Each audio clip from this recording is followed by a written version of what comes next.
वायु राशि। वायु राशि तात्पर्य एवं संकल्पना। वायु राशि की संकल्पना का प्रतिपादन प्रथम विश्व युद्ध के समय किया गया, जबकि नॉर्वे के दो प्रमुख विज्ञानियों वी बर्कनीज तथा उनके पुत्र जे बर्कनीज ने वृहद स्तरीय वायुमंडलीय परिसंचरण क्षैतिज एवं लंबवत दोनों का अध्ययन किया तथा क्षैतिज एवं लंबवत रूपों में तापमान एवं आर्द्रता की दृष्टि से समांग विस्तृत वायुपुंज का निर्धारण किया। इस तरह की समान तापमान एवं आर्द्रता वाली विस्तृत वायुपुंज को इन विज्ञानियों ने वायु राशि एयर मास का नाम दिया। आगे चलकर टी बर्जरान, जे बर्कनीज तथा सोलबर्ग ने बताया कि मौसम पूर्वानुमान वेदर फोरकास्टिंग में वायु राशियों का महत्वपूर्ण योगदान हो सकता है। 1940-50 के दशक में ऋतु विज्ञान मेट्रोलॉजी मौसम विज्ञान से संबंधित और अधिक आंकड़े एवं सूचनाओं की प्राप्ति होने पर वायु राशि की संकल्पना का और अधिक विकास हुआ। आगे चलकर वायु राशि का सिनाप्टिक जलवायु विज्ञान से संबंध जोड़ दिया गया। ओलिवर एवं हिंडोरे के अनुसार वायुमंडलीय परिसंचरण एटमॉस्फेरिक सर्कुलेशन एवं के संदर्भ में जलवायु के अध्ययन को सिनाप्टिक जलवायु विज्ञान कहते हैं। यह विज्ञान वायु परिसंचरण, मौसम प्रकारों तथा जलवायु संबंधी प्रादेशिक विभिन्नताओं के मध्य संबंधों के अध्ययन पर जोर देता है। कई विद्वानों ने वायु राशि को परिभाषित करने का प्रयास किया है। नंबर 1, बारी तथा चोरले 1968 के अनुसार वायु राशि एक विस्तृत वायुपुंज होती है जिसके भौतिक गुणों खासकर तापमान, आर्द्रता की मात्रा तथा तापमान दर में सैकड़ों किलोमीटर तक क्षैतिज रूप में लगभग समरूपता होती है। बारी तथा चोरले की वायु राशि की इस परिभाषा से आभास मिलता है कि इस परिभाषा में वायु राशियों के लंबवत गुणों को नहीं सम्मिलित किया गया है। नंबर 2, एन स्ट्रॉलर तथा एच स्ट्रॉलर 1978 के अनुसार उस विस्तृत वायुपुंज को वायु राशि कहते हैं जिसमें विस्तृत क्षेत्र में ऊंचाई के साथ तापमान एवं आर्द्रता में लगभग समरूपता होती है। इस परिभाषा में यह कमी बताई गई है कि वायु राशियों में क्षैतिज रूप में उनके भौतिक गुणों को सम्मिलित नहीं किया गया है। नंबर 3, ओलिवर तथा हिडोरे 2003 के अनुसार वायु राशि वायु की विस्तृत क्षैतिज एवं समांग पुंज होती है जिसका क्षैतिज स्तर पर हजारों वर्ग किलोमीटर तथा लंबवत स्तर पर हजारों मीटर तक विस्तार होता है। इसमें तापमान एवं आर्द्रता संबंधी समरूपता होती है। वायु राशियों की विशेषताएं। वायु राशि वायुमंडल के उस विस्तृत तथा घने भाग को कहते हैं जिसमें विभिन्न ऊंचाई पर क्षैतिज रूप में तापमान तथा आर्द्रता संबंधी लगभग समानताएं होती हैं। वायु राशियों का आविर्भाव उस समय होता है जबकि विस्तृत समतल भूतल पर वायुमंडल संबंधी दशाएं अपेक्षित समय तक स्थिर होती हैं ताकि वायु में धरातल की आर्द्रता तथा तापमान संबंधी विशेषताएं समाहित हो जाती हैं। एक बार उत्पन्न हो जाने के बाद वायु राशियां उद्गम क्षेत्र पर स्थिर नहीं रह पाती हैं, ये आगे की ओर प्रवाहित हो जाती हैं। आगे बढ़ते ही हुई वायु राशियां संपर्क में आने वाले क्षेत्र को प्रभावित करती हैं तथा उसकी तापमान एवं आर्द्रता संबंधी दशाओं में परिमार्जन करती हैं। इस प्रक्रिया के दौरान इनमें भी परिवर्तन हो जाती हैं, परंतु अधिक विस्तृत आकार के कारण इनमें परिवर्तन मंद गति से संपादित होता है और यही कारण है कि इन वायु राशियों की भविष्यवाणी करना सरल होता है। वायु राशियों की मूलभूत विशेषताओं जो प्रभावित क्षेत्रों के मौसम संबंधी दशाओं को नियंत्रित करती हैं में निम्न को सम्मिलित करते हैं। नंबर 1, वायु राशि में तापमान का लंबवत वितरण तथा नंबर 2, वायु में आर्द्रता की मात्रा। वायु राशि में तापमान के लंबवत वितरण की प्रवृत्ति के आधार पर वायुमंडल की स्थिरता तथा अस्थिरता का ज्ञान होता है, जबकि वायु में आर्द्रता की मात्रा के आधार पर संघनन का स्वरूप एवं गहनता निर्भर करती है तथा इसी आधार पर यह निश्चित होता है कि मौसम आर्द्र होगा या अर्ध आर्द्र होगा या शुष्क होगा। वायु राशि का जलवायु संबंधी सबसे महत्वपूर्ण यह योगदान होता है कि यह अपने उत्पत्ति स्थान से अन्य क्षेत्रों में संचलन यानी मूवमेंट द्वारा वायुमंडल में ऊर्जा का स्थानांतरण करती है। किसी भी वायु राशि की तापीय दशा का निर्धारण उसके तापमान के आधार पर किया जाता है। ज्ञातव्य है कि वायु राशि के तापमान एवं जिस सतह के ऊपर से वह गतिशील होती है उसके तापमान के सापेक्ष में ही वायु राशि की तापीय दशा का निर्धारण होता है। किसी वायु राशि को उस समय ठंडी वायु राशि कहते हैं जबकि उसका तापमान उसके नीचे वाली धरातलीय सतह के तापमान से कम होता है। इसी तरह किसी वायु राशि को उस समय गर्म वायु राशि कहते हैं जबकि उसका तापमान उसकी निचली सतह के तापमान से अधिक होता है। जब दो वायु राशियों का अभिसरण यानी कन्वर्जेंस होता है तो उनके बीच की विभाजक सीमा को वाताग्र यानी फ्रंट कहते हैं। किसी भी वायु राशि के भौतिक गुण उस धरातलीय सतह की विशेषताओं पर आधारित होते हैं जिस पर से वह वायु राशि गतिशील होती है। कोई भी वायु राशि उस क्षेत्र की तापीय एवं आर्द्रता संबंधी दशाओं को प्रभावित एवं परिवर्तित करती है जिससे होकर चलती हैं। साथ ही साथ उस क्षेत्र की तापीय एवं आर्द्रता के दशाओं से प्रभावित होती हैं तथा परिवर्तित भी होती है। वायु राशियों के रूपांतर यानी मॉडिफिकेशन की मात्रा वायु राशियों द्वारा तय की गई दूरी पर निर्भर करती है। वायु राशियों की विशेषताओं से मौसम के पूर्वानुमान में भी सहायता मिलती है। उत्पत्ति क्षेत्र सोर्स रीजन्स।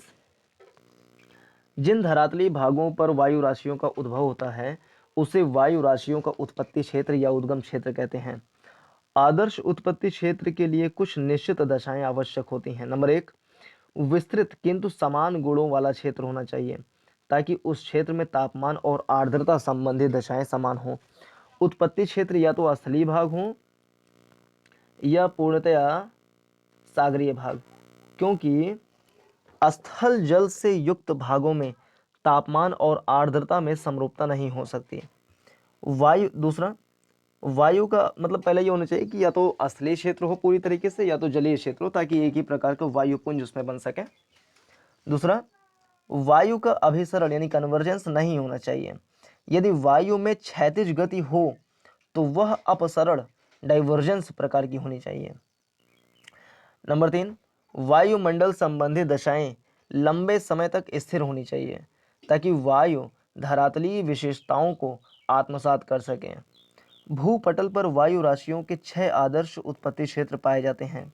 नंबर 1, ध्रुवीय सागरीय भाग यानी अटलांटिक एवं प्रशांत महासागर के उत्तरी क्षेत्र शीतकाल में। दूसरा, ध्रुवीय तथा आर्कटिक महाद्वीपीय क्षेत्र। पहला ध्रुवीय सागरीय भाग, दूसरा ध्रुवीय तथा आर्कटिक महाद्वीपीय क्षेत्र यानी यूरेशिया तथा उत्तरी अमेरिका के हिमाच्छादित भाग और आर्कटिक प्रदेश शीतकाल में। फिर नीचे आ जाए तो उष्ण कटिबंधीय सागरीय क्षेत्र, प्रतिचक्रवातीय क्षेत्र शीत एवं ग्रीष्मकाल। फिर उष्ण कटिबंधीय महाद्वीपीय क्षेत्र जैसे उत्तरी अफ्रीका, एशिया तथा संयुक्त राज्य अमेरिका का मिसिसिपी घाटी क्षेत्र ग्रीष्मकाल में अधिक व्यवस्थित। फिर भूमध्य रेखीय क्षेत्र यानी इक्वेटोरियल रीजन, व्यापारिक हवाओं के बीच स्थित भूमध्य रेखीय पेटी वर्ष भर तथा मानसूनी क्षेत्र यानी दक्षिण पूर्वी एशियाई क्षेत्र। सतह के आधार पर वायु राशियों के उत्पत्ति क्षेत्रों को 2 वर्गों में विभाजित करते हैं। नंबर 1, महाद्वीपीय स्रोत प्रदेश, नंबर 2, महासागरीय स्रोत प्रदेश तथा अक्षांश के आधार पर 4 प्रकारों में रखते हैं। भूमध्य रेखीय स्रोत प्रदेश, उष्णकटिबंधीय स्रोत प्रदेश, ध्रुवीय स्रोत प्रदेश तथा आर्कटिक स्रोत प्रदेश। वायु राशियों का रूपांतर मॉडिफिकेशंस ऑफ एयर मासेस। वायु राशि के भौतिक गुणों में परिवर्तन निम्न द्वारा होता है। प्रभावित क्षेत्र या पहुंच क्षेत्र विजिटेड एरिया की धरातलीय सतह का तापमान, यह वायु राशि के ऊष्मन यानी वार्मिंग तथा शीतलन कूलिंग को निर्धारित करता है। यदि आगंतुक वायु राशि का तापमान धरातलीय सतह के तापमान से अधिक है तो वायु राशि का शीतलन होगा। यदि आगंतुक वायु राशि का तापमान धरातलीय सतह के तापमान से अधिक है तो वायु राशि का शीतलन होगा, और यदि उसका तापमान धरातलीय सतह के तापमान से कम है तो उस आगंतुक यानी विजिटर वायु राशि का ऊष्मन होगा। सौर्यिक विकिरण द्वारा धरातलीय सतह के ऊष्मन की मात्रा तथा पार्थिव विकिरण द्वारा ऊष्मा के क्षय होने से धरातलीय सतह के शीतलन की मात्रा। अधिक वाष्पीकरण द्वारा वायु राशि में नमी की वृद्धि या संघनन तथा वर्षण द्वारा नमी में ह्रास। फिर लंबवत वायु परिसंचरण का प्रतिरूप, वायु का ऊपर उठना या तो विकिरण वायु परिसंचरण द्वारा वायु का गर्म होकर ऊपर उठना, या यांत्रिक रूप में वायु का अवरोध के कारण बलात् ऊपर उठना, तथा वायु का अवतलन यानी नीचे बैठना। उपर्युक्त आधारों पर वायु राशियों में होने वाले परिवर्तन रूपांतर को दो श्रेणियों में रखा जा सकता है। नंबर एक, ऊष्मागतिक परिवर्तन। वायु राशि के नीचे से गर्म होने या ठंडा होने से वायु की नमी में वाष्पीकरण की दरों अधिक वाष्पीकरण या कम वाष्पीकरण के अनुसार परिवर्तन होने से तथा ऊपर स्थित आर्द्र वायु के वर्षण द्वारा नमी में वृद्धि होने से वायु राशियों में ऊष्मागतिक परिवर्तन होते हैं। यांत्रिक परिवर्तन, वायु के ऊपर उठने, उत्थापन या नीचे नीचे बैठने, अवतलन द्वारा विक्षोभों द्वारा मिश्रण होने से वायु परिसंचरण के अभिसरण, कन्वर्जेंस या अपसरण, डाइवर्जेंस द्वारा वायु राशियों के भौतिक गुणों में होने वाले परिवर्तनों को यांत्रिक परिवर्तन कहते हैं। नंबर एक, ऊष्मागतिक परिवर्तन, थर्मोडायनेमिक चेंजेस। किसी भी वायु राशि के अपने उत्पत्ति क्षेत्र से आगे बढ़ने पर ऊष्मा गतिक परिवर्तन के अंतर्गत वायु राशि के प्रभावित क्षेत्र के धरातलीय तापमान के संदर्भ में नीचे से ऊष्मन हीटिंग या शीतलन कूलिंग को सम्मिलित किया जाता है। नीचे से गर्म होने पर वायुमंडल की लंबवत स्थिरता कम होती है परंतु अस्थिरता बढ़ती है, जबकि नीचे से ठंडी होने पर अस्थिरता घटती है परंतु स्थिरता में वृद्धि होती है। वायु राशियां जब उत्पन्न होने के बाद उस क्षेत्र की तापीय विशेषताओं को आत्मसात कर लेती हैं तो आगे की ओर चल पड़ती हैं। अपनी यात्रा के समय मार्ग में आने वाले क्षेत्र की मौसमी दशाओं को प्रभावित करती ही हैं। साथ ही साथ उनके तापमान तथा आर्द्रता में भी परिवर्तन हो जाता है। यह परिवर्तन तीन बातों पर आधारित होता है। नंबर एक, धरातलीय अथवा जलीय सतह का स्वभाव। नंबर दो, उत्पत्ति क्षेत्र से प्रभावित क्षेत्र तक का वायु राशि का भ्रमण पथ। नंबर तीन, उत्पत्ति क्षेत्र से प्रभावित क्षेत्र में पहुंचने की अवधि यानी दिनों की संख्या। जब वायु राशि की निचली परत का तापमान उस सतह से अधिक होता है जिस पर कि वह पहुंचती हैं तो वायु राशि नीचे से ठंडी होती है, जिस कारण उसमें स्थिरता आ जाती है और लंबवत गति रुक जाती है। इसके विपरीत जब वायु राशि के निचले भाग का तापमान उस सतह की अपेक्षा कम होता है जिस पर कि वह पहुंचती है तो वायु राशि का निचला भाग सतह के तापमान के कारण गर्म होने लगता है। परिणाम स्वरूप वायु राशि में लंबवत गति होने लगती है तथा वह अस्थिर हो जाती है, जिस कारण बादलों का निर्माण होता है और वर्षा का आविर्भाव हो जाता है। स्मरणीय है कि जब वायु राशि धरातलीय तापमान की अपेक्षा गर्म होती है तब वह गर्म वायु राशि W होती है। W means warm air mass. अन्यथा धरातल की अपेक्षा शीतल होने पर ठंडी वायु राशि यानी कि K होती है। तो गर्म वायु राशि W, ठंडी वायु राशि K। यहाँ पर वायु राशि का गर्म होना या ठंडा होना वायु राशि के नीचे स्थित धरातलीय तापमान पर आधारित होता है। गर्म वायु राशि का उच्च तथा ठंडी वायु राशि का निम्न तापमान से कोई संबंध नहीं होता है। वायु राशियों में उस समय भी ऊष्मागतिक परिवर्तन हो जाता है जबकि उनमें बाहर से नमी का समावेश हो जाता है। जब कोई गतिशील वायु राशि ऐसी धरातलीय सतह पर पहुंचती है जिसका तापमान ऊपर स्थित वायु राशि के निचले स्तर से अधिक होता है तो वायु राशि नीचे से गर्म होने लगती है तथा अस्थिर हो जाती है क्योंकि ताप प्रवणता तेज हो जाती है। परिणाम स्वरूप वायु में ऊपरी मुखी संचलन हो जाता है। वांछित ऊंचाई पर पहुंचने के बाद वायु संतृप्त हो जाती है, संघनन प्रारंभ हो जाता है, बादलों का बनना प्रारंभ हो जाता है और अंततः वर्षा होने लगती है। इसके विपरीत जब आगंतुक वायु राशि का तापमान निचले धरातलीय तापमान से अधिक होता है तो वह वायु राशि देखिए फिर इसके विपरीत जब आगंतुक वायु राशि का तापमान निचले धरातलीय तापमान से अधिक होता है यानी वो ऊपर वाला गर्म होता है तो वह वायु राशि नीचे से ठंडी होने लगती है क्योंकि नीचे वाला ठंडा है। तापीय प्रवणता कम हो जाती है यानी कि जो ताप मेखलाएं हैं वो पास पास में हो जाती हैं। परिणाम स्वरूप वायु राशि स्थिर हो जाती है और मौसम शुष्क हो जाता है। दूसरा, यांत्रिक परिवर्तन, मैकेनिकल मॉडिफिकेशंस। वायु राशियों के गुणों में यांत्रिक या गतिक परिवर्तन की प्रक्रिया के अंतर्गत वायु के ऊपरी मुखी लंबवत परिसंचरण, वायु का उत्थापन, अपलिफ्टिंग ऑफ एयर, या वायु के अधोमुखी परिसंचरण, अवतलन, तथा अभिवहनीय परिसंचरण, एडवेक्शनल सर्कुलेशन, तथा उनसे उत्पन्न परिवर्तनों को सम्मिलित किया जाता है। उस वायु को स्थिर वायु कहते हैं जो उतरती है। वायु में अधोमुखी संचलन होता है तथा ऊपर उठती वायु अस्थिर वायु होती है, क्योंकि ऊपर जा रही तो अस्थिर है, क्योंकि ऊपर जाने के बाद वो फैलती है, जबकि जो नीचे आ रही है तो उसका तापमान जो है मतलब वो धीरे धीरे उसका आयतन कम होता है, क्योंकि वायु दाब बढ़ता है। तो वायु राशियों में हवाओं के इस तरह ऊपरी मुखी या अधोमुखी संचलन के कारण उत्पन्न परिवर्तनों, खासकर तापमान एवं आर्द्रता की मात्रा में परिवर्तन को यांत्रिक या गतिक परिवर्तन कहते हैं। वायु राशियों में इस तरह के यांत्रिक या गतिक परिवर्तन चक्रवातीय एवं प्रतिचक्रवातीय दशाओं के कारण होते हैं।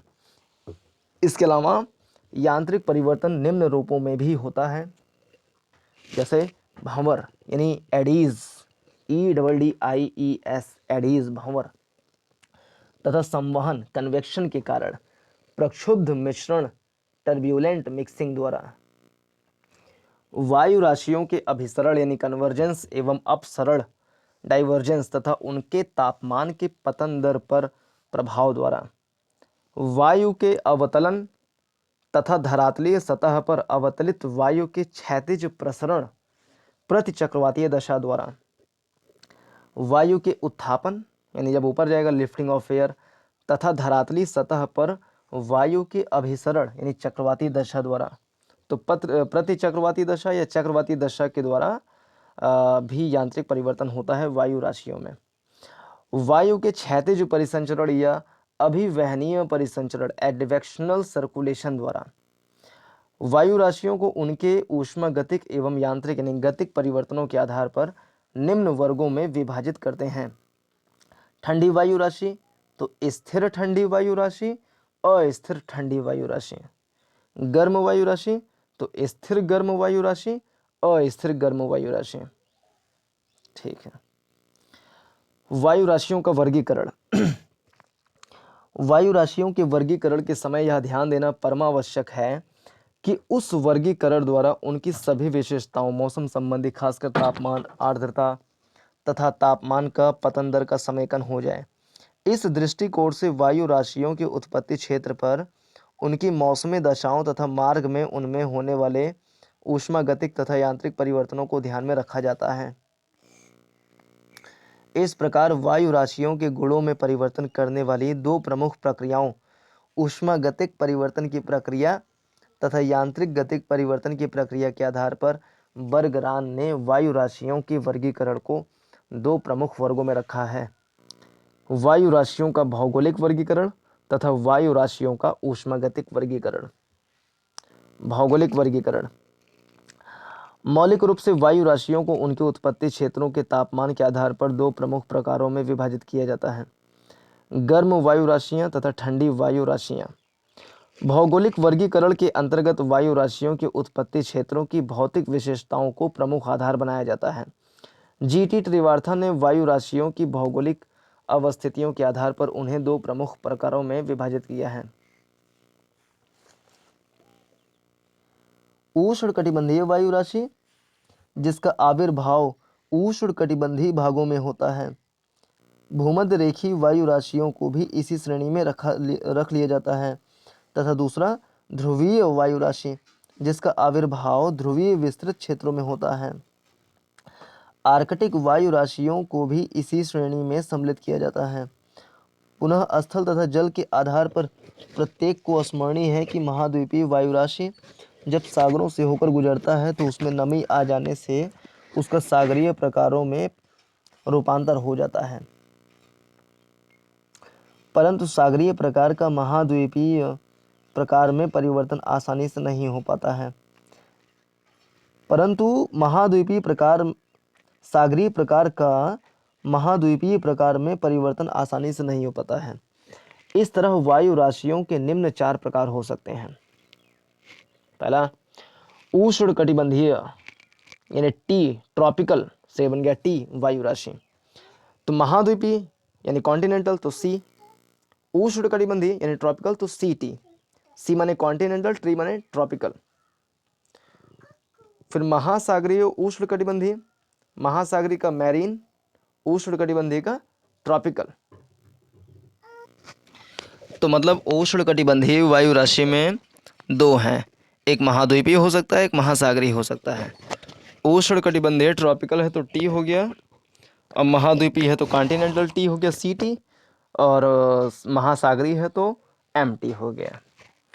फिर ध्रुवीय क्षेत्र में वायु राशियाँ बनेंगी तो महाद्वीप पर बन रही हैं तो continental polar, P for polar, और एम पी है तो मतलब कि मैरीन पोलर, यानी कि पोलर रीजन में महासागरीय क्षेत्र में बनने वाली वायु राशि। नंबर 2, ऊष्मागतिक वर्गीकरण, थर्मोडायनेमिक क्लासिफिकेशन। वायु राशियों में ऊष्मागतिक एवं यांत्रिक परिवर्तनों के आधार पर उनको 2 प्रमुख प्रकारों में विभाजित किया जाता है। पहला ठंडी वायु राशि, नंबर 2 गर्म वायु राशि। यानी गर्मी के हिसाब से डायनेमिक, थर्मोडायनेमिक क्लासिफिकेशन देखें तो गर्म हो सकता है, ठंडी वायु राशि हो सकती है। इनमें से प्रत्येक को पुनः 2 उप प्रकारों में विभाजित किया जाता है, स्थिर वायु राशि एवं अस्थिर वायु राशि। तो दोनों ही प्रकार की गर्म और ठंडी वायु राशियां स्थिर और अस्थिर दोनों प्रकार की हो सकती हैं। इस तरह कुल 4 वायु राशियों का अभिनिर्धारण किया जाता है, गर्म स्थिर वायु राशि, ठंडी स्थिर, गर्म अस्थिर, ठंडी अस्थिर। अब देखिए इसका क्लासिफिकेशन अच्छे से होगा, पूरा भौगोलिक क्षेत्र के हिसाब से, ज्योग्राफिकल सिचुएशन या लोकेशन के हिसाब से। ठंडी वायु राशि का आविर्भाव उपध्रुवीय अथवा आर्कटिक क्षेत्रों में होता है। ठीक है, उत्पत्ति क्षेत्रों में इसकी अग्रलिखित विशेषताएं होती हैं। नंबर 1, विकिरण द्वारा ऊष्मा में अधिक ह्रास होने से तापमान कम होता है। नंबर 2, विशिष्ट आर्द्रता निहायत कम होती है, क्योंकि जैसे जैसे भूमध्य रेखा से ध्रुवों की ओर बढ़ते हैं वैसे वैसे वायुमंडल में जो नमी है या आर्द्रता है उसकी मात्रा कम होती जाती है। तो ठीक है, ठंडा होगा, नमी कम होगा। नंबर 3, स्थिरता बढ़ती जाती है, क्योंकि वहाँ का वायु ठंडा होता है तो स्थिरता, स्टेबिलिटी बढ़ेगी, तथा सामान्य ताप पतन दर कम होती है, यानी कि प्रति 1000 मीटर की ऊंचाई पर सामान्य तौर पर 6.5 डिग्री सेल्सियस तापमान में कमी आती है, लेकिन यहाँ पर सामान्य ताप पतन दर कम होती है, यानी कम तापमान में कमी होगी ऊंचाई के बढ़ने के साथ। उत्पत्ति क्षेत्र से अग्रसर होने पर उसकी निम्न विशेषताएं होती हैं, यानी जहाँ से उत्पन्न हो रहा है तो वहाँ से आगे जब बढ़ेंगे तो उसकी निम्न विशेषताएं होती हैं। यदि वो कहाँ से हैं, यदि वो ठंडी वायु राशि हैं तो जहाँ पर वह पहुँचती हैं तो वहाँ का तापमान कम होने लगता है, क्योंकि ये ठंडी वायु राशि होती है तो खुद ही इसका तापमान कम है, तो जहाँ पर पहुँचेगा उसका तापमान कम कर देता है। नंबर 2, हवा नीचे से गर्म होती है, क्योंकि इसका वायु राशि का मतलब होता है कि निचली जो तापमान है वो हवा नीचे से गर्म होती है, जिस कारण सामान्य ताप पतन दर बढ़ जाता है और हवा अस्थिर हो जाती है और संवहन तरंगें उठने लगती हैं। ठीक है, क्योंकि नीचे से तापमान ज़्यादा है तो संवहनीय तरंगें उठेंगी और वायु अस्थिर हो जाता है। यदि वायु राशि अब गर्म सागर के ऊपर है तो उसकी विशिष्ट आर्द्रता बढ़ जाती है, जिस कारण कपासी वर्षा मेघ यानी क्यूम्यूलोनिम्बस क्लाउड्स बन जाते हैं। नंबर 4, वायु राशि में दृश्यता यथावत बनी रहती है, यानी दृश्यता बनी रहती है उसमें। नंबर 5, वर्षा केवल उस समय होती है जबकि वायु राशि गर्म सागर के ऊपर होती है, परंतु जब वह गर्म महाद्वीपीय भाग के ऊपर होती है तो मौसम साफ रहता है। नंबर 6, जब वायु राशि ऐसी स्थिति में आ जाती है कि उसका कुछ भाग गर्म होता है तथा उष्ण और शीत वृत्तांत बन जाने से चक्रवातीय दशाएं बन जाती हैं। ठंडी वायु राशि के पुनः 2 प्रकार महाद्वीपीय तथा सागरीय किए जाते हैं। गर्म वायु राशि उसे कहते हैं जिसका तापमान उस सतह की अपेक्षा जिस पर होकर चलती है अधिक होता है। फिर से, गर्म वायु राशि उसे कहते हैं जिसका तापमान उस सतह की अपेक्षा जिस पर होकर चलती हैं अधिक होता है, उसे बोलते हैं गर्म वायु राशि। यानी कि निचला वाला ठंडा होना चाहिए। इस तरह की वायु राशि नीचे से ठंडी हो जाती है, जिससे उसका निचला स्तर स्थिर होने लगता है, जिस कारण उसमें लंबवत गति का स्थगन होने लगता है। गर्म वायु राशियों के महत्वपूर्ण उत्पत्ति क्षेत्र उपोष्ण कटिबंध के प्रति चक्रवातीय क्षेत्र होते हैं। गर्मियों में इन वायु राशियों का आविर्भाव दक्षिणी महाद्वीपों, खासकर उत्तरी अफ्रीका में सहारा में भी हो जाता है। महाद्वीपीय ध्रुवीय, देखिए महाद्वीपीय ध्रुवीय यानी कि महाद्वीपीय कॉन्टिनेंटल, ध्रुवीय पोलार, तो इसमें 4 प्रकार हो सकते हैं। महाद्वीपीय ध्रुवीय, महाद्वीपीय ध्रुवीय, महाद्वीपीय ध्रुवीय, महाद्वीपीय ध्रुवीय, फिर सागरीय ध्रुवीय यानी मैरीन पोलर। तो सागरीय ध्रुवीय, सागरीय ध्रुवीय, सागरीय ध्रुवीय, सागरीय ध्रुवीय। अब महाद्वीपीय उष्णकटिबंधीय यानी ट्रॉपिकल में कॉन्टिनेंटल वाला, तो सीटी। तो महासागर है कि महाद्वीप है, इसको पहले लिखते हैं और स्मॉल में लिखते हैं। अब पोलर है कि ट्रॉपिकल है, इसको बाद में लिखते हैं और कैपिटल में लिखते हैं। तो महाद्वीपीय उष्णकटिबंध, तो कॉन्टिनेंटल, ट्रॉपिकल सीटी, स्मॉल में सी, कैपिटल में टी। अच्छा, यहाँ पे इसके प्रकार हैं इस प्रकार से। अच्छा जी, ये है पूरी बात। महाद्वीपीय उष्णकटिबंधीय, तो ये ठंडी भी हो सकती है। महाद्वीपीय उष्णकटिबंधीय अगर ठंडी है तो स्थिर वायु राशि, तो कैसे होगा? कॉन्टिनेंटल तो सी, ट्रॉपिकल तो टी। ठंडी वायु राशि को के से दिखाते हैं कैपिटल में, और स्थिर वायु राशि है तो स्टेबल, स्मॉल में एस। तो 4 चीजें होती हैं दिखाने के लिए कि महाद्वीप है कि महासागर है, इसको स्मॉल में, ट्रॉपिकल है कि पोलर है, इसको कैपिटल में, ठंडी है कि गर्म है, इसको भी कैपिटल में, और स्टेबल है कि अनस्टेबल यानी यू है, तो इसको स्मॉल में। तो 4 चीज़ें, कॉन्टिनेंटल है कि मैरीन है, स्मॉल में, ट्रॉपिकल है कि पोलार है, कैपिटल में, ठंडी है कि गर्म है, कैपिटल में, के और डब्ल्यू के रूप में, स्टेबल है कि अनस्टेबल है, इसको स्मॉल में। तो 4 चीज़ें, यानी कॉन्टिनेंटल है कि मैरीन है, दूसरा ट्रॉपिकल है कि पोलार है, तीसरा गर्म है कि ठंडी है, चौथा स्टेबल है कि अनस्टेबल है। जो ठंडी होती है वो स्टेबल होती है, जो गर्म होती है वो अनस्टेबल होती है। अब महाद्वीपीय उष्णकटिबंधीय में सीटी में 4 स्थितियां हो सकती हैं। महाद्वीपीय उष्णकटिबंधीय में ठंडी होगी तो स्थिर वायु राशि हो जाएगा, और महाद्वीपीय उष्णकटिबंधीय में ठंडी और अस्थिर भी हो सकता है। महाद्वीपीय उष्णकटिबंधीय में गर्म तो स्थिर वायु राशि भी हो सकता है, और महाद्वीपीय उष्णकटिबंधीय गर्म वाला अस्थिर वायु राशि भी हो सकता है। इस प्रकार से सागरीय उष्णकटिबंधीय एमटी यानी मैरीन ट्रॉपिकल, तो इसकी अगर ठंडी है तो ठंडी और स्थिर भी हो सकती है, ठंडी अस्थिर भी हो सकती है, गर्म स्थिर और गर्म अस्थिर भी हो सकती है। तो ये चीज सी मतलब कॉन्टिनेंटल, एस मतलब स्टेबल, टी मतलब ट्रॉपिकल, पी माने पोलर, यू माने अनस्टेबल, एम मीन्स मैरीटाइम, के मीन्स कोल्ड या काल्ट, डब्ल्यू मीन्स वार्म। तो 4 स्थितियाँ, महाद्वीपीय ध्रुवीय, सागरीय ध्रुवीय, महाद्वीपीय उष्णकटिबंधीय, सागरीय उष्णकटिबंधीय।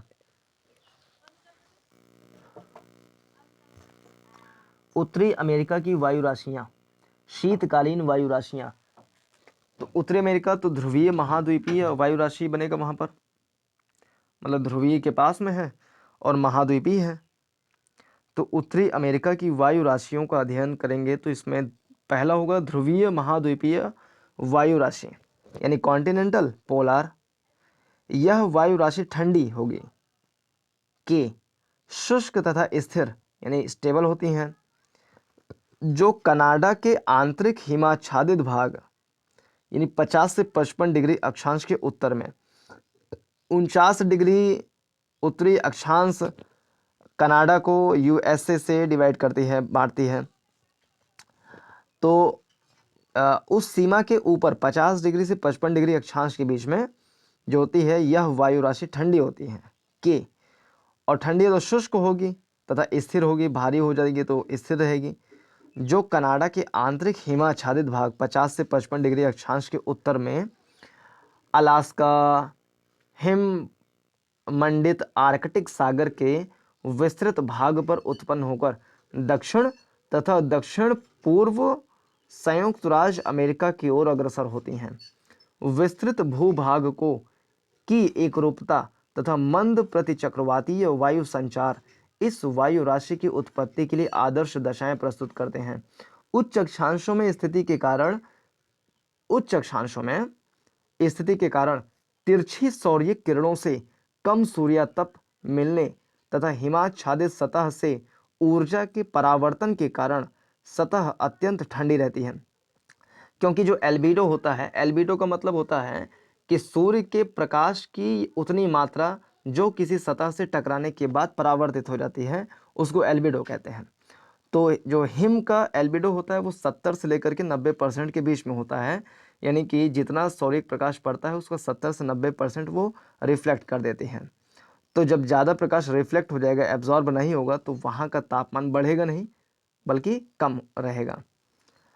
तो उच्च अक्षांशों में स्थिति के कारण तिरछी सौर्य किरणों से कम सूर्य तप मिलने, पहली बात तो सूर्य तप कम मिलता है उच्च अक्षांशों पर, तथा हिमाच्छादित होने के कारण से ऊर्जा के परावर्तन के कारण सतह अत्यंत ठंडी रहती है, जबकि ऊपर स्थित वायु अपेक्षाकृत गर्म होती है, जिस कारण 1.6 किलोमीटर की ऊंचाई तक प्रातःकाल तापीय प्रतिलोमन इन्वर्जन ऑफ टेम्परेचर की स्थिति उत्पन्न हो जाती है। पश्चिम में रॉकी पर्वत के प्रभावी अवरोध के कारण सागरीय प्रभाव यहाँ तक नहीं पहुँच पाता है। अत्यधिक शुष्कता तथा स्थिरता के कारण बादल प्रायः नहीं बनते हैं। संयुक्त राज्य में प्रविष्ट होती हैं क्या रॉकी तथा ग्रेट लेक्स के मध्य से यह ठंडी ध्रुवीय वायु राशियाँ संयुक्त राज्य में प्रविष्ट होती हैं तथा खाड़ी तटीय प्रांतों तक पहुंच जाती हैं, जिस कारण यहाँ पर शीत लहरों का सृजन हो जाता है। शीत लहरी जिसको कहते हैं, एक होता है हीट वेव्स, एक होता है कोल्ड वेव्स। परिणाम स्वरूप अधिकांश क्षेत्रों का तापमान हिमांक से नीचे चला जाता है। उदाहरण के लिए सेंट लुई का जनवरी का औसत तापमान 74 डिग्री फ़ारेनहाइट 23 डिग्री सेल्सियस रहता है, जबकि शीत लहरों के आगमन पर न्यूनतम तापमान 22 डिग्री फ़ारेनहाइट तक हो जाता है। कभी कभी खाड़ी तट के पास भी हिमपात हो जाता है। इस कारण गाल्वेस्टन, न्यू ऑरलियंस तथा ह्यूस्टन का न्यूनतम तापमान क्रमशः 8 डिग्री, 7 डिग्री, 22 डिग्री फ़ारेनहाइट तक हो जाता है। इसी समय दक्षिण से आने वाली उष्ण कटिबंधीय गर्म हवाओं का सामना इन ठंडी हवाओं से मध्य संयुक्त राज्य अमेरिका में होता है, जिस कारण ध्रुवीय वाताग्र पोलार फ्रंट की उत्पत्ति के कारण शीतोष्ण कटिबंधीय चक्रवातों का सृजन होता है।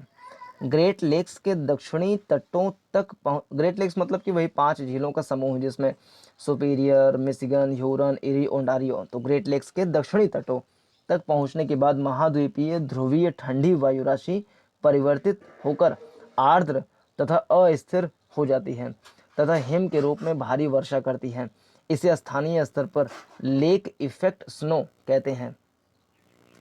जब तक ध्रुवीय महाद्वीपीय वायु राशि हिमाच्छादित धरातल के ऊपर से चलती है उसमें परिवर्तन कम ही हो पाता है, परंतु जैसे ही यह मध्यवर्ती इलिनोइस को पार करके हिम विहीन धरातल से गुजरती है नीचे से गर्म होने लगती है, जिस कारण वायु राशि में उष्णता आने लगती है तथा के गुण, के माने ठंडी गुण, काल्ट ठंडा के स्थान पर डब्लू गुण वार आने लगता है तथा वायु राशि की स्थिरता घटने लगती है। ऊपर से वायु के अवतलन के कारण वायु राशि का एस गुण स्थिरता बना रहता है। यांत्रिक विक्षोभ मैकेनिकल ट्यूब्यूलेंस के कारण धरातलीय तापीय प्रतिलोमन समाप्त हो जाता है। जब यह वायु राशि मैक्सिको की खाड़ी में पहुंचती है तो CPKS यानी कॉन्टिनेंटल पोलार ठंडी वाली स्टेबल वायु MPKS तथा MTKS में बदल जाती है। जब यह ध्रुवीय महाद्वीपीय ठंडी स्थिर वायु राशि संयुक्त राज्य के पूर्व की ओर अग्रसर होती है तो ऊपरी भाग में वायु की स्थिरता घटने लगती है। ग्रेट लेक्स तथा एप्लेशियन के कारण वायु राशि में ऊष्मा के मिश्रण के कारण उसका तापमान बढ़ने लगता है। जब यह वायु राशि अपलेशियन उच्च भाग के पश्चिमी ढालों के सहारे ऊपर उठती है तो सामान्य मेघाच्छादन हो जाता है तथा हिमपात भी होने लगता है। परंतु जब यह पूर्वी ढाल के सहारे नीचे उतरती है तो अवतलन के कारण वायु गर्म हो जाती है, बादल अदृश्य हो जाते हैं तथा हिमपात समाप्त हो जाता है। ठीक। नंबर 2, सागरीय, ध्रुवीय, प्रशांत महासागरीय वायु राशि। सागरीय है, ध्रुव के पास में है, प्रशांत महासागरीय क्षेत्र में है, वायु राशि है तो मैरीन पोलार। इस वायु राशि का जन्म उत्तरी प्रशांत महासागर के उत्तरी भाग में होता है जहां पर जाड़े में एल्यूशियन निम्न दाब क्षेत्र का निर्माण हो जाता है। दक्षिण को छोड़कर चारों तरफ से यह क्षेत्र महाद्वीपीय ध्रुवीय वायु राशि क्षेत्र से घिरा है। इस भाग में सागरीय जल की सतह उस पर स्थित पवन की अपेक्षा गर्म होती है। परिणाम स्वरूप जब ध्रुवीय महाद्वीपीय वायु इस क्षेत्र में आती है तो नीचे से गर्म होने के कारण अस्थिर हो जाती है तथा उसमें नमी की मात्रा बढ़ जाती है। जब यह वायु राशि MPKU यानी मैरीन पोलार ठंडी अनस्टेबल उत्तरी अमेरिका के पश्चिमी तट के पास, जब यह वायु राशि यानी MPKU वाला यानी ठंडी है, अनस्टेबल है, मैरीन है और पोलार के रीजन में है, उत्तरी अमेरिका के पश्चिमी तट के पास आती है तो उसका तापमान हिमांक से ऊंचा रहता है। निम्न ऊंचाई के बादल होते हैं तथा प्रायः वर्षा हो जाया करती है। जब यह वायु राशि तटीय पहाड़ियों के सहारे ऊपर उठती है तो निचले भागों में जल वर्षा होती है तथा ऊपरी भाग पर हिमपात होता है। ग्रीष्म काल में यह वायु राशि स्थिर हो जाती है। जब यह वायु राशि तटीय पहाड़ियों तथा रॉकी पर्वत को पार करके आंतरिक भाग में प्रविष्ट होती है तो ऊष्मागतिक थर्मोडायनेमिक परिवर्तनों के कारण बदल जाती है तथा इसका स्वभाव शीतल, शुष्क तथा स्थिर महाद्वीपीय CPKS यानी कॉन्टिनेंटल पोलार कोल्ड और स्टेबल हो जाता है। कब? गर्मी के सीजन में। इस वायु राशि के कारण मध्यवर्ती संयुक्त राज्य में प्रतिचक्रवातीय दशाएं व्याप्त हो जाती हैं। फलस्वरूप आकाश साफ, पवन संचार मंद एवं तापमान सामान्य हो जाता है। तीसरी स्थिति हो सकती है कि सागरीय क्षेत्र में ध्रुवीय अटलांटिक वायु राशि। सागरीय है, ध्रुवीय के पास में है, अटलांटिक महासागर में है की वायु राशि MP मैरीन पोलार। इस वायु राशि का जन्म स्थल ग्रीनलैंड, न्यू फाउंडलैंड तथा लेब्राडोर के बीच का भाग होता है जहां पर शरदकालीन तापमान 5 डिग्री से 40 डिग्री फ़ारेनहाइट तथा ग्रीष्मकाल में तापमान 50 डिग्री से 60 डिग्री फ़ारेनहाइट 10 से 15 डिग्री सेल्सियस रहता है। इस क्षेत्र में सामान्य वायु संचार पश्चिम से पूर्व रहता है, अतः इस वायु राशि का उत्तरी अमेरिका के मौसम पर पश्चिम से पूर्व रहता है, अतः इस वायु राशि का उत्तरी अमेरिका के मौसम पर प्रभाव नगण्य होता है। केवल चक्रवातीय एवं प्रतिचक्रवातीय दशाओं के समय ही इसका प्रभाव अनुभव किया जाता है और वह भी अपलेशियन पर्वत के पूर्व में। दक्षिण में हैटरस की खाड़ी के आगे इसका प्रभाव शून्य हो जाता है। ऊपरी भाग में यह वायु राशि शुष्क तथा स्थिर होती है जबकि निचले भाग में अस्थिर तथा आर्द्र होती है। इस वायु राशि के आगमन पर मौसम खराब हो जाता है। अगली स्थिति हो सकती है सागरीय उष्णकटिबंधीय खाड़ी अटलांटिक वायु राशि, यानी सागर में है, मैरीन एरिया में, उष्णकटिबंधीय खाड़ी में है और अटलांटिक महासागर की खाड़ी में है। इन वायु राशियों का जन्म मैक्सिको की खाड़ी, कैरेबियन सागर तथा पश्चिमी अटलांटिक के उपोष्ण भाग में होता है। यह वायु राशि रॉकी पर्वत के पूर्वी उत्तरी अमेरिका के अधिकांश भाग को प्रभावित करती है। कौन सा? सागरीय उष्णकटिबंधीय खाड़ी अटलांटिक वायु राशि। इसका स्रोत स्थल में तापमान 70 डिग्री से 80 डिग्री फ़ारेनहाइट यानी 21 से 26 डिग्री सेल्सियस के बीच होता है तथा लगभग समान रहता है। इस कारण यह वायु राशि गर्म तथा आर्द्र होती है, क्योंकि उष्णकटिबंधीय क्षेत्र में है तो वैसे भी आर्द्र होगी और गर्म होगी। मध्यवर्ती तथा दक्षिणी संयुक्त राज्य के ऊपर शरद काल में महाद्वीपीय ध्रुवीय सीपी यानी कॉन्टिनेंटल पोलार वायु राशि का विस्तार रहता है, जिस कारण खाड़ी अटलांटिक वायु राशि का संयुक्त राज्य में प्रवेश कठिनाई के साथ हो पाता है। लेकिन जब कभी यह वायु राशि संयुक्त राज्य में प्रविष्ट होती है तो यह सतह से गर्म होती है, जिस कारण नीचे से ठंडी होती है और शुष्क तथा स्थिर हो जाती है। यानी मैरीन है, ट्रॉपिकल रीजन में है, वार्म है और स्टेबल है, क्योंकि नीचे से ठंडी हो जाती हैं। परिणाम स्वरूप वर्षा नहीं हो पाती। परंतु जब यह वायु राशि ध्रुवीय वायु राशि के संपर्क में आती है तो उच्च वायुमंडलीय अस्थिरता बढ़ जाती है और वायु राशि परिवर्तित होकर MTWU marine tropical warm unstable हो जाती है। जब ये पोलार वाले वायु राशियों के पुंज से मिलती है तो जैसे ही यह वायु राशि पर्वतीय अवरोध के सहारे ऊपर उठती है तो वर्षा प्रारंभ हो जाती है। चक्रवातीय संचरण में वाताग्र यानी फ्रंट के सहारे सागरीय खाड़ी वायु राशि के ऊपर उठने से शरद काल में हिमपात तथा जलवर्षा होती है। ठीक है, यानी कि यहाँ पर वर्षा होती है किस कारण से? तो अटलांटिक के खाड़ी क्षेत्र में ट्रॉपिकल रीजन से उठने वाली जो वायु राशियाँ हैं, जब वो ध्रुवीय क्षेत्र से की वायु राशियों से मिलती हैं तो पर्वतीय ढाल के सहारे चढ़ने के बाद वर्षा करती हैं। लेकिन जबकि उत्तरी प्रशांत महासागर वाली जो ठंडी वायु राशियाँ हैं वो वर्षा नहीं कराती हैं, उतना मौसम साफ रहता है उसके समय में। पांचवी स्थिति सागरीय उष्णकटिबंधीय प्रशांत महासागरीय वायु राशि। सागर में है, उष्णकटिबंध में है, प्रशांत महासागर में है और वायु राशि है मैरीन ट्रॉपिकल। प्रशांत महासागरीय वायु राशि का जन्म कौन सा? इस वाले पश्चिमी संयुक्त राज्य तथा मैक्सिको के पश्चिम उपोष्ण मतलब होता है जो न पूरी तरीके से उष्ण में है न पूरी तरीके से शीतोष्ण में है, बल्कि उष्ण और शीतोष्ण दोनों के क्षेत्र में पड़ता है, उसे बोलते हैं उपोष्ण कटिबंधीय। तो प्रशांत महासागरीय वायु राशि का जन्म पश्चिमी संयुक्त राज्य तथा मैक्सिको के पश्चिम उपोष्ण कटिबंधीय पूर्वी प्रशांत महासागरीय भाग में होता है। यहाँ पर प्रति चक्रवातीय संचरण के कारण वायु में अवतलन से स्थिरता स्टेबिलिटी आ जाती है।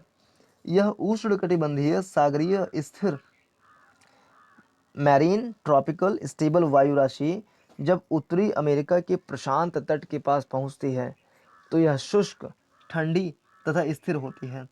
जब कभी यह वायु राशि चक्रवातीय संचरण के संपर्क में आती हैं तो इसमें अस्थिरता अनस्टेबिलिटी आ जाती है और वर्षा भी होने लगती है। रॉकी पर्वत के पूर्व में यह वायु राशि नहीं पहुंच पाती है क्योंकि पश्चिम में होती है और पर्वत की ऊंचाई ज़्यादा है। अब ग्रीष्मकालीन वायु राशियाँ, ये सारी ठंडी वायु राशियाँ थी अटलांटिक महासागर की ठंडी और ट्रॉपिकल और प्रशांत महासागर की ट्रॉपिकल और पोलार। अब महाद्वीपीय ध्रुवीय वायु राशि कॉन्टिनेंटल पोलार रीजन में जो कॉन्टिनेंटल हैं ये स्थिर भी हो सकती हैं, अस्थिर भी हो सकती हैं, गर्म भी हो सकती हैं, ठंडी भी हो सकती हैं। तो इस प्रकार से महाद्वीपीय ध्रुवीय वायु राशि कॉन्टिनेंटल पोलार एयर मास। इस वायु राशि के स्रोत स्थल कनाडा के आंतरिक हिमाच्छादित भाग, अलास्का तथा हिम मंडित आर्कटिक सागरीय भाग हैं। शरद काल के विपरीत ग्रीष्म काल में तापमान अधिक हो जाता है, परंतु समीपी सागरीय भाग का तापमान अपेक्षाकृत कम रहता है। जब यह हवा महासागरीय भाग में प्रविष्ट होती है तो नीचे से गर्म होने के कारण के गुण प्राप्त कर लेते हैं, यानी कि ठंडा हो जाती हैं। प्रति चक्रवातीय दशाओं के कारण ऊंचाई पर सीपी यानी कॉन्टिनेंटल पोलार वायु स्थिर यानी स्टेबल हो जाती है। स्रोत स्थल से जब ये हवाएं दक्षिण की ओर चलती हैं तो अधिक दूरी तक प्रविष्ट नहीं हो पाती हैं, परंतु पूर्व की ओर इनका प्रसार अधिक दूरी तक होता है। जब कॉन्टिनेंटल पोलार वायु चक्रवातीय संचार में प्रविष्ट हो जाती हैं तो उसमें ऊष्मा मिल जाती है तथा वह स्थिर हो जाती है। ठीक है। दूसरा, सागरीय ध्रुवीय वायु राशि यानी मैरीन पोलार, और कहाँ, प्रशांत महासागरीय क्षेत्र में, यानी ध्रुवों पर है और महासागरीय क्षेत्र में है, सागरीय क्षेत्र में है। इस वायु राशि की उत्पत्ति उत्तरी प्रशांत महासागर के अल्यूशियन द्वीप के पास होती है, परंतु ग्रीष्म काल में यहाँ पर उच्च दाब बन जाने के कारण ऊपर से वायु नीचे उतरती है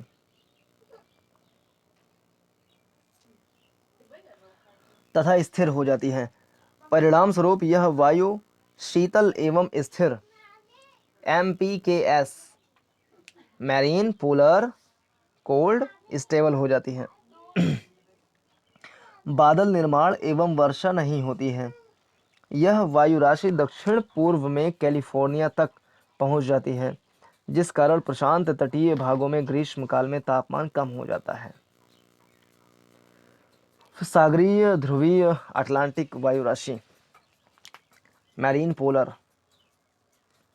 यह वायु राशि उत्तरी अमेरिका के पूर्वी तट पर केप कॉड तथा न्यू फाउंडलैंड के बीच उत्पन्न होती है। यह वायु राशि ठंडी तथा अस्थायी होती है तथा दक्षिण में उत्तरी फ्लोरिडा तक पहुंचती है, जहां पर तापमान में 15 से 25 डिग्री फ़ारेनहाइट की गिरावट आ जाती है। क्योंकि ठंडी होती है, यह गिरावट कभी कभी 35 से 45 डिग्री फ़ारेनहाइट तक हो जाती है।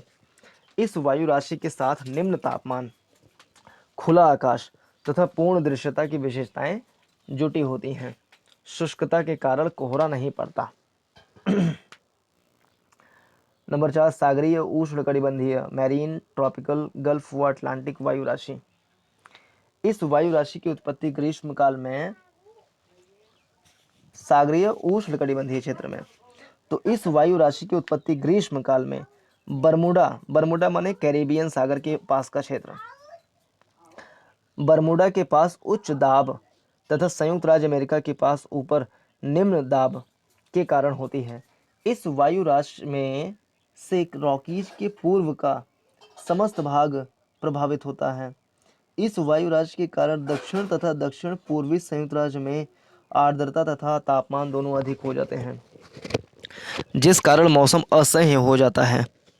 जैसे ही यह वायु राशि खाड़ी तट को पार करके संयुक्त राज्य में प्रविष्ट होती है, धरातली तापमान बढ़ जाता है, जिस कारण अस्थिरता यानी कि मैरीन ट्रॉपिकल कोल्ड अनस्टेबल बढ़ जाती है।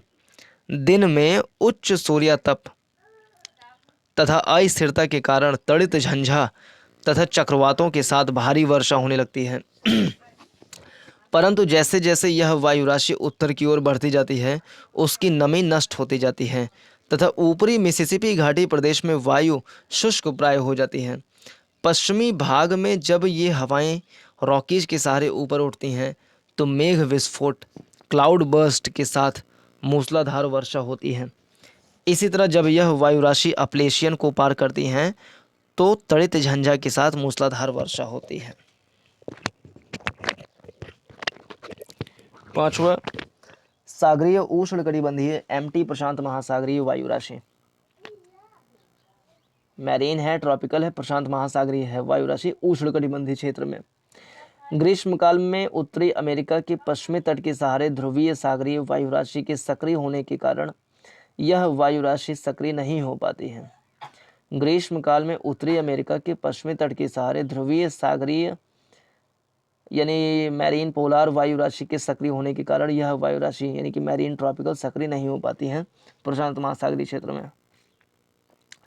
तो छठा, महाद्वीपीय उष्णकटिबंधीय वायु राशि कॉन्टिनेंटल ट्रॉपिकल रीजन में।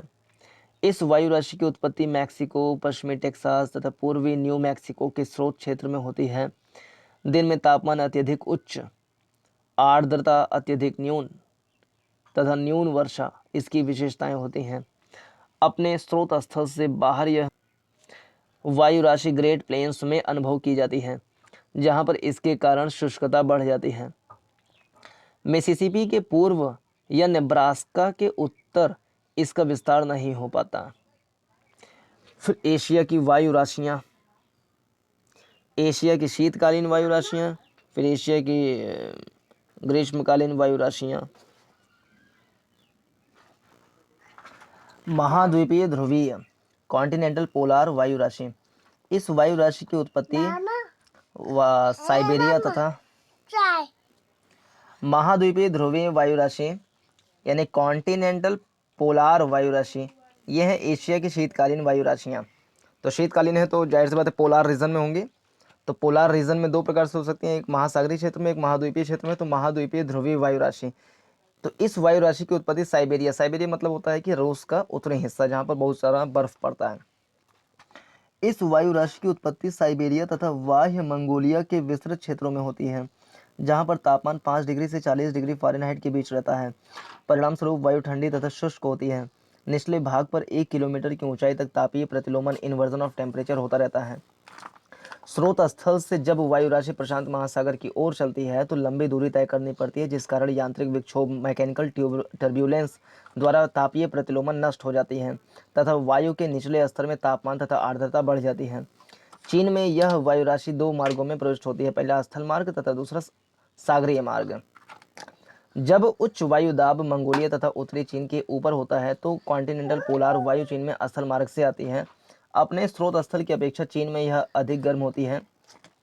पेकिंग यानी पेचिंग तथा नानकिंग के पास तापमान तथा सापेक्षिक आर्द्रता क्रमशः 32 डिग्री 45 डिग्री फ़ारेनहाइट तथा 30% एवं 55% होती है, यानी बढ़ती जाती है आगे तापमान भी और आर्द्रता भी। इस वायु जैसे जैसे भूमध्य रेखीय क्षेत्र में आएंगे वैसे वैसे तापमान और आर्द्रता दोनों ही बढ़ती जाती है, जो कि पोलार कॉन्टिनेंटल से वायु राशियाँ आ रही थी। इस वायु के साथ आकाश साफ रहता है, वायु ठंडी तथा शुष्क होती है। जब यह वायु तेज गति से आती है तो अपने साथ धूल लाकर लोयस के निर्माण में सहायता करती है। यानी लोयस का निर्माण जो होता है वो लोयस एक प्रकार का पवन निर्मित स्थल आकृति है, जो कि इसी कॉन्टिनेंटल पोलार रीजन से आती है एशिया महाद्वीप में।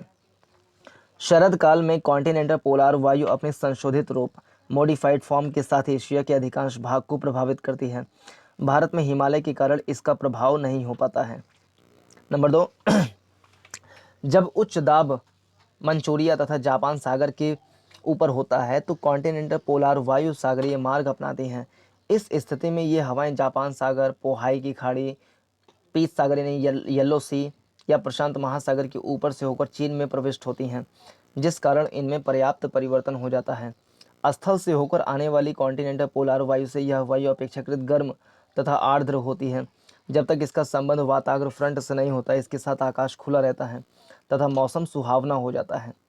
इस वायु के निचले स्तर में अस्थिरता होती है और जब यह पहाड़ी अवरोध के साथ ऊपर उठती है तो वर्षा अवश्य होती है।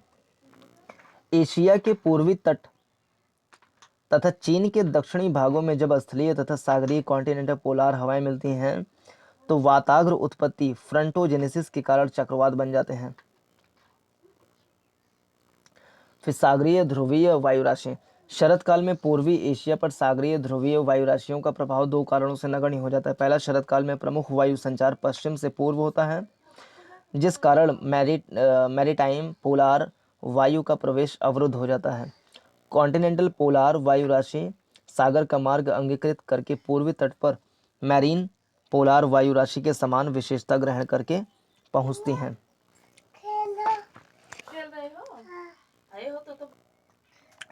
सागरीय उष्ण कटिबंधीय वायु राशि सागर में है, उष्ण कटिबंधीय है।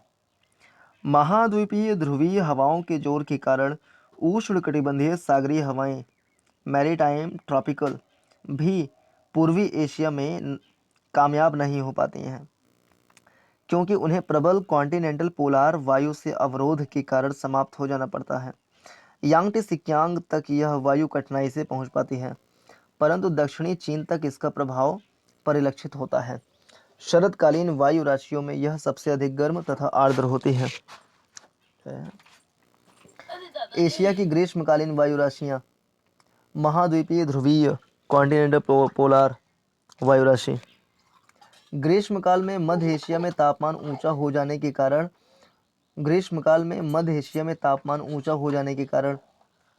ध्रुवीय वायु राशि का स्रोत और उत्तर की ओर खिसक जाता है। वायु अपेक्षाकृत गर्म हो जाती है, परंतु पूर्वी तथा दक्षिणी एशिया पर इसका प्रभाव महत्वपूर्ण नहीं हो पाता, क्योंकि इस समय उष्णकटिबंधीय सागरीय मैरीटाइम ट्रॉपिकल वायु राशि अधिक प्रभावशाली हो जाती है। चीन में कॉन्टिनेंटल पोलार वायु का प्रवेश जापान सागर तथा पीत सागर से होकर ही हो जाता है। सागरीय उष्णकटिबंधीय वायु राशि की तुलना में यह ठंडी तथा शुष्क होती है। इसके साथ मौसम साफ होता है। वर्षा तनित झंझा सागरीय ध्रुवीय मैरीटाइम पोलार अटलांटिक वायु राशि। यह वायु राशि उत्तरी अमेरिका के पूर्वी तट पर केप कॉड तथा न्यू फाउंडलैंड के बीच उत्पन्न होती है। यह वायु राशि ठंडी तथा अस्थायी होती है तथा दक्षिण में उत्तरी फ्लोरिडा तक पहुंचती है, जहां पर तापमान 15 से 25 फ़ारेनहाइट की गिरावट आ जाती है। यह गिरावट कभी कभी 35 से 45 डिग्री फ़ारेनहाइट तक हो जाती है। इस वायु राशि के साथ निम्न तापमान, खुला आकाश तथा पूर्ण दृश्यता की विशेषताएं जुटी होती हैं। शुष्कता के कारण कोहरा नहीं पड़ता। तो सारा हो गया है।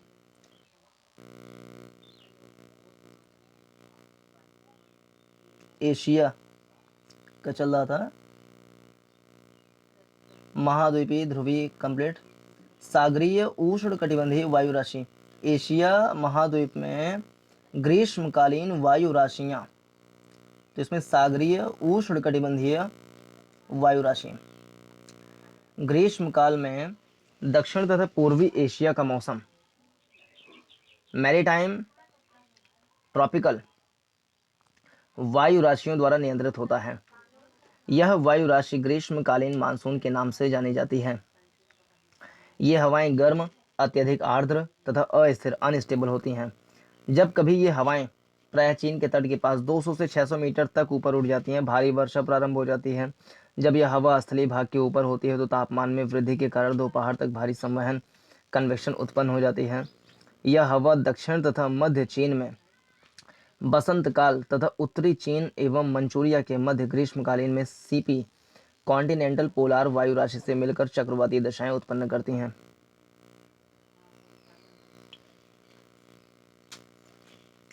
फिर सागरीय ध्रुवीय मैरीटाइम पोलार वायु राशि।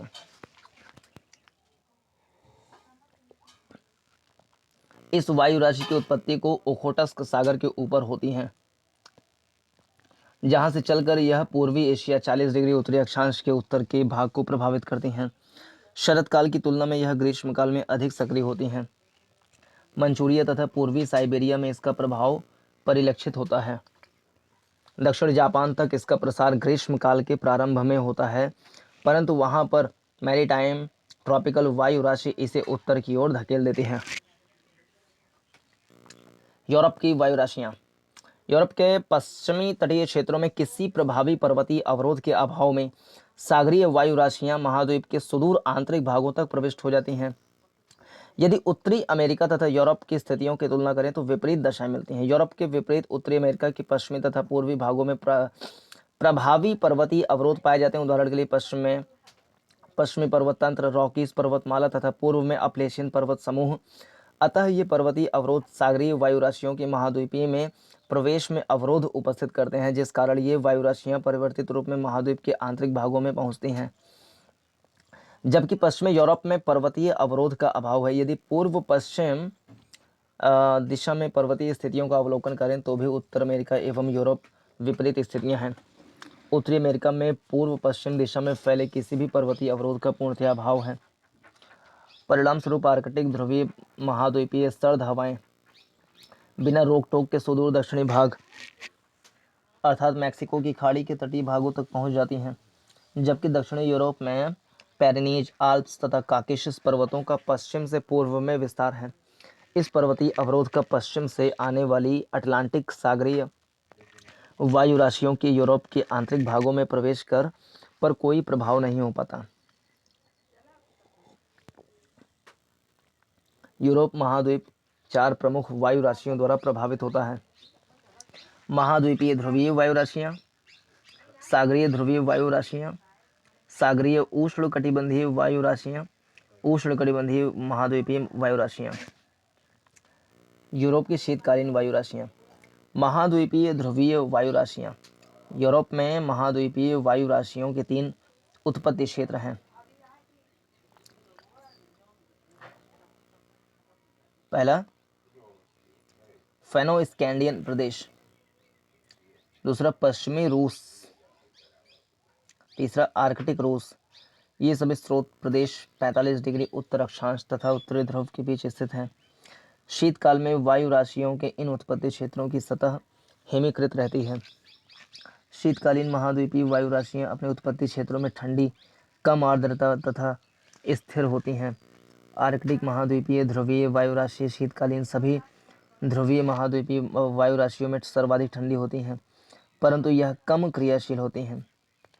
जब कभी भी यह क्रियाशील होती हैं, प्रभावित क्षेत्रों में प्रचंड सर्दी पड़ने लगती है। फेनो स्कैंडिनेवियन तथा पश्चिमी रूस के उत्पत्ति क्षेत्रों से उत्पन्न वायु राशियाँ पश्चिमी एवं मध्य यूरोप को प्रभावित करती हैं, परंतु पछुआ हवाओं का सामान्य परिसंचरण इस वायु राशि के पश्चिम की ओर गमन को रोकता है। सामान्यतया आकाश खुला रहता है, प्रचंड ठंडी पड़ती है, हिमपात भी होता है तथा मौसम साफ रहता है। सागरीय ध्रुवीय वायु राशियाँ। यूरोप की सागरीय ध्रुवीय वायु राशियों का प्रमुख उत्पत्ति क्षेत्र 60 डिग्री उत्तर अक्षांश के उत्तर में उत्तरी अटलांटिक महासागरीय सतह है। इस प्रमुख क्षेत्र में 2 उप उत्पत्ति क्षेत्र अधिक महत्वपूर्ण हैं। ग्रीनलैंड के पूर्व में आर्कटिक सागर, आइसलैंड के उत्तर में आर्कटिक क्षेत्र। इसके अलावा उत्तरी अमेरिका की वायु राशियां भी अटलांटिक महासागर को पार करके पश्चिमी यूरोप तक पहुंच जाती हैं, परंतु ये वायु राशियां परिवर्तित रूप में होती हैं जो आर्द्र एवं अस्थिर होती हैं।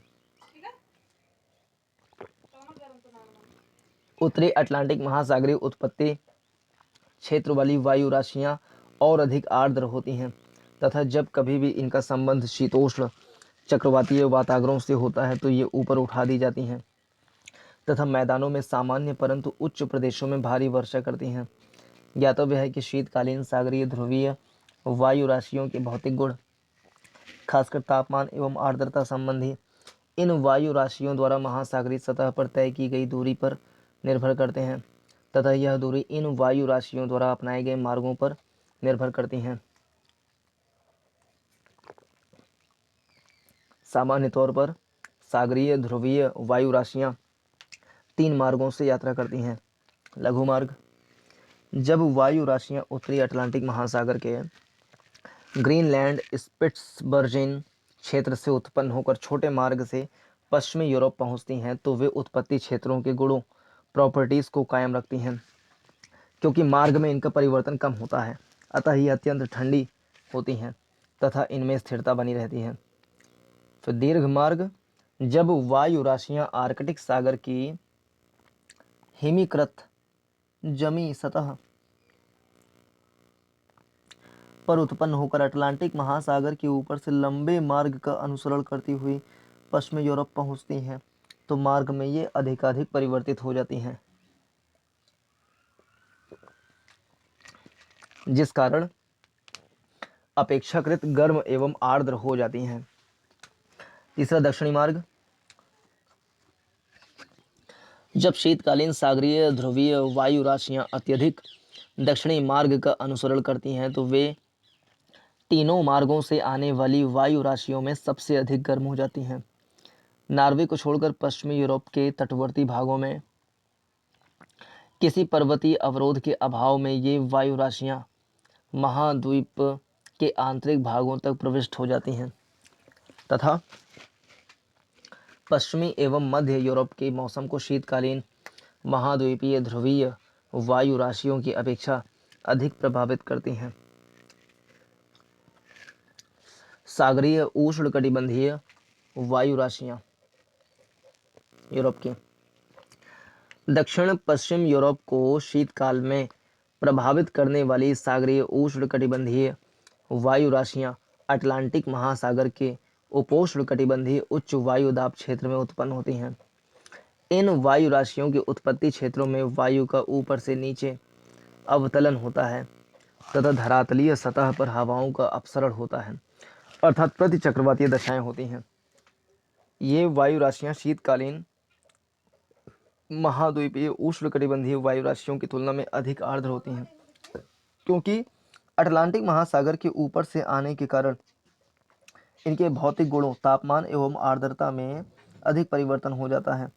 अर्थात शीतकालीन सागरीय उष्णकटिबंधीय वायु राशियां अपने परिवर्तित रूप में पश्चिमी यूरोप में दाखिल होती हैं। सामान्य तौर पर ये वायु राशियां पश्चिमी यूरोप के मैदानी भागों में कमतर वर्षा ही कर पाती हैं, परंतु जहां इनका संबंध चक्रवातीय तंत्रों से हो जाता है तो व्यापक वर्षा होना आम बात होती है। उष्णकटिबंधीय महाद्वीपीय वायु राशियां यूरोप की शीतकालीन महाद्वीपीय उष्णकटिबंधीय वायु राशियों के उत्पत्ति क्षेत्र उत्तरी अफ्रीका के सहारा रेगिस्तान का पश्चिमी भाग तथा दक्षिण पश्चिम एशिया के शुष्क क्षेत्र, खासकर अरब रेगिस्तान है। अपने उत्पत्ति क्षेत्रों में ये वायु राशियां गर्म एवं शुष्क होती हैं तथा ऊपरी भाग में स्थिर होती हैं। जब ये वायु राशियां उत्तर की ओर अग्रसर होती हैं तथा रोम सागर के ऊपर से होकर चलती हैं तो ये परिवर्तित हो जाती हैं। जहाँ कहीं भी इन शीतकालीन महाद्वीपीय उष्णकटिबंधीय वायु राशियों का संबंध शीतोष्ण कटिबंधीय चक्रवातों के उष्ण वाताग्र से होता है, ये पर्याप्त वर्षा करती हैं, क्योंकि रोम सागर के ऊपर से आते समय वाष्पीकरण द्वारा काफ़ी नमी प्राप्त कर लेती हैं। वास्तव में ये वायु राशियाँ शीतोष्ण चक्रवातों को ऊष्मा ऊर्जा प्रदान करती हैं, जिस कारण वे अत्यधिक प्रबल एवं क्रियाशील हो जाते हैं। यूरोप की ग्रीष्मकालीन वायु राशियाँ महाद्वीपीय ध्रुवीय वायु राशियाँ कॉन्टिनेंटल पोलार यूरोप महाद्वीप की ग्रीष्मकालीन महाद्वीपीय ध्रुवीय वायु राशियाँ वास्तव में रूपांतरित मॉडिफाइड सागरीय ध्रुवीय वायु राशियाँ ही हैं। जहाँ तक तापीय गुणों का प्रश्न है, ग्रीष्मकालीन महाद्वीपीय ध्रुवीय वायु राशियाँ उष्णकटिबंधीय महाद्वीपीय वायु राशियों की तुलना में कहीं अधिक ठंड होती हैं। ताप पतन दर तीव्र नहीं होता है, जिस कारण मध्य एवं पश्चिमी यूरोप के मौसम में सामान्यतः समरसता रहती है, परंतु पूर्वी यूरोप में अत्यधिक आंतरिक अवस्थिति के कारण तापीय विषमताएं अधिक होती हैं। सागरीय ध्रुवीय वायु राशियाँ ग्रीष्मकाल में सागरीय ध्रुवीय वायु राशियाँ ग्रीष्मकाल में सागरीय ध्रुवीय वायु राशियों की विभिन्न शाखाओं के भौतिक गुणों, तापमान एवं आर्द्रता तथा स्थिरता एवं अस्थिरता संबंधी में अधिक विषमताएं होती हैं। यह विषमता दो बातों पर निर्भर करती हैं। पहला, विस्तृत अटलांटिक महासागरीय उत्पत्ति क्षेत्र में सागरीय ध्रुवीय वायु राशियों की उत्पत्ति के स्थान पर तथा इन सागरीय ध्रुवीय वायु राशियों द्वारा अपनाए गए मार्गों की लंबाई पर। वायु राशियों के प्रमुख उत्पत्ति क्षेत्र के उत्तरी भाग में उत्पन्न होने वाली सागरीय ध्रुवीय वायु राशि छोटे मार्ग से होते हुए यूरोप के पश्चिमी तट तक पहुंचती है, जिस कारण उसका रूपांतर न्यूनतम होता है, अतः वह अस्थिर हो जाती हैं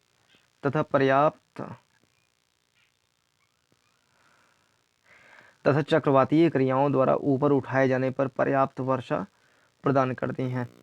दूसरी तरफ प्रमुख उत्पत्ति क्षेत्र के सबसे दक्षिणी भाग में उत्पन्न होने वाले सागरीय ध्रुवीय वायु राशि अटलांटिक महासागर के ऊपर से सबसे लंबे मार्ग से होती हुई यूरोप के पश्चिमी तटीय भागों तक पहुंचती है, अतः इसका सर्वाधिक परिवर्तन हो जाता है, जिस कारण वह स्थिर वायु राशि हो जाती है। परंतु जब यह वायु राशि शीतोष्ण चक्रवातों से संबंधित हो जाती है तो व्यापक वर्षा करती है। अन्यथा पश्चिमी यूरोप का ग्रीष्मकालीन मौसम सर्द तथा सुहावना होता है। सिरोको मीन्स सहारा रेगिस्तान से भूमध्य सागर की ओर बहने वाली गर्म हवाएं। सिरोको जब रोम सागर के ऊपर से गुजरती है तो पर्याप्त नमी धारण कर लेती है तथा दक्षिणी इटली में वर्षा करती है। यहाँ पर सिरोको से संबंधित वर्षा को रक्त वृष्टि कहते हैं, क्योंकि वर्षा के साथ लाल रंग की रेत भी नीचे गिरती है। ज्ञातव्य है कि सहारा रेगिस्तान के ऊपर से प्रवाहित होते समय सिरोको हवा अपने साथ लाल रंग की रेत को भी उड़ा कर लाती है। रोम सागर के ऊपर चक्रवातीय तूफानों की उत्पत्ति के समय सिरोको अत्यधिक प्रबल हो जाती है। सहारा के ऊपर से आने वाली यह महाद्वीपीय उष्णकटिबंधीय वायु राशि दक्षिणी यूरोप एवं दक्षिण पश्चिम साइबेरिया के ग्रीष्मकालीन मौसम को प्रभावित करती हैं। कभी कभी यह वायु राशि दक्षिणी और पूर्वी यूरोप तथा दक्षिण पश्चिम साइबेरिया में धुंध यानी हेज एवं कुहासा मिस्ट उत्पन्न कर देती हैं। प्रतिचक्रवातीय दशाओं के कारण यह वायु राशि लगभग स्थिर वायु राशि होती है। सागरीय उष्णकटिबंधीय वायु राशियां मैरीटाइम ट्रॉपिकल। यूरोप की ग्रीष्मकालीन उष्णकटिबंधीय सागरीय वायु राशियां अटलांटिक महासागर में अजोर्स के उच्च वायुदाब क्षेत्र में उत्पन्न होती हैं। सागरीय उष्णकटिबंधीय वायु राशि स्थिर वायु राशि होती है। इसके उत्पत्ति क्षेत्र में वायु का अवतलन होने से प्रतिचक्रवातीय दशाएं उत्पन्न हो जाती हैं तथा यह वायु राशि ठंडी सागरीय सतह के ऊपर से प्रवाहित होती है। यही कारण है कि ग्रीष्मकाल में सागरीय उष्णकटिबंधीय वायु राशि वर्षादायी रेन ब्रिंगर नहीं होती है, परंतु जहाँ कहीं भी पर्वतीय अवरोध द्वारा ऊपर उठा दी जाती हैं तो यह अस्थिर हो जाती हैं तथा संवहनीय क्रियाओं द्वारा वर्षा हो जाती है।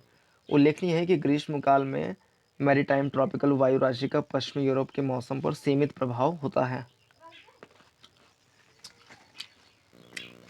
Chapter finish. 1 2 3 4 5 6 7 8 9 10 11 पेज का। वायु राशि को विभक्त कीजिए और भूमंडलीय जलवायु पर सीपी वायु राशि के प्रभाव की व्याख्या कीजिए। कॉन्टिनेंटल पोलार, तो कॉन्टिनेंटल पोलार जो भी होगा उसकी वायु राशि ठंडी होगी, गर्म होगी, स्थिर अस्थिर होगी, अटलांटिक में होगी और प्रशांत महासागर में होगी, एशिया महाद्वीप पर होगी, यूरोप में भी होगी।